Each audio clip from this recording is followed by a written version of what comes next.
Thank you and welcome to the show this morning.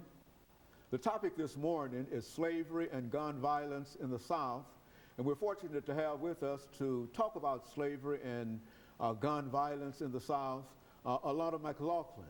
Alana, let me welcome you to the show this morning and tell you how delighted we are to have you with the beginning of a new season here with us. And you've been with us almost 2 seasons now and given us quite a bit of information. And what we'd like to talk about today, Alana, before we get into slavery and gun violence in the South, let's have you to give us some information about your background, your education, and some of the things that were important in terms of leading you to us this morning. And then we'll get into the topic this morning, slavery and gun violence in the South. Well, I was born August 27th, 2002. I'm Tim. I've been to multiple schools. I'm currently at John Early Museum Magnet Middle School, 5th grade.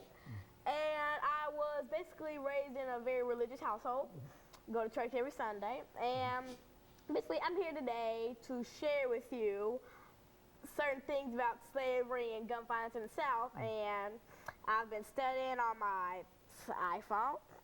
And, you know, that's basically... And so you're ready to give us some information. Let's talk about that, Lana. As you indicated, the topic is slavery and gun violence in the South. In the South, and we want to make sure that our audience understand that we are trying to deal with some of the real problems that we have in this country today, and that is with guns and violence. And we want to use slavery as an example of talking about some of the things dealing with gun violence in the South. And so let's start off by talking about the institution of slavery itself in the South. Basically, when you think about slavery in the South, you think about African Americans working for Caucasians, African Americans being sold in auctions, etc. But it was much more than that. Slavery was basically slave revolts. It was much more than you basically think of when you hear the word slavery. Now, when most people think of, it's just like the regular stuff, you know, get beaten, etc., mistreated, but it was so much more than that. Now, if you've seen the movie Django Unchained, it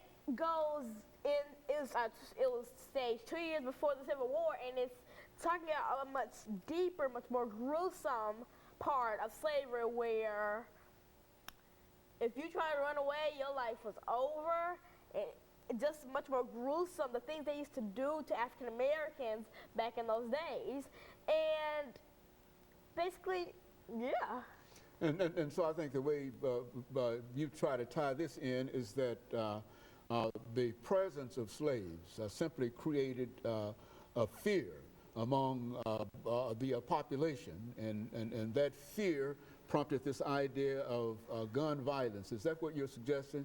And that this fear that you want to illustrate through some of the slave revolts and whatever. I think that was your original idea and your original intention. Now, slave owners really got agitated when the Stono Rebellion in 1739 happened. The Stono Rebellion was the deadliest revolt in colonial America, and it takes place in Stono, South Carolina.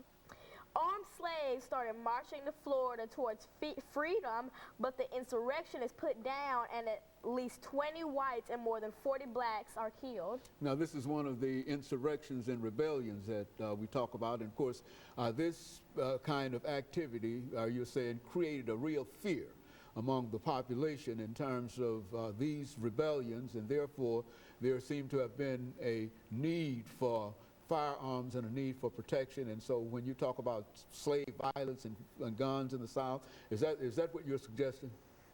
And basically, say you were a slave owner.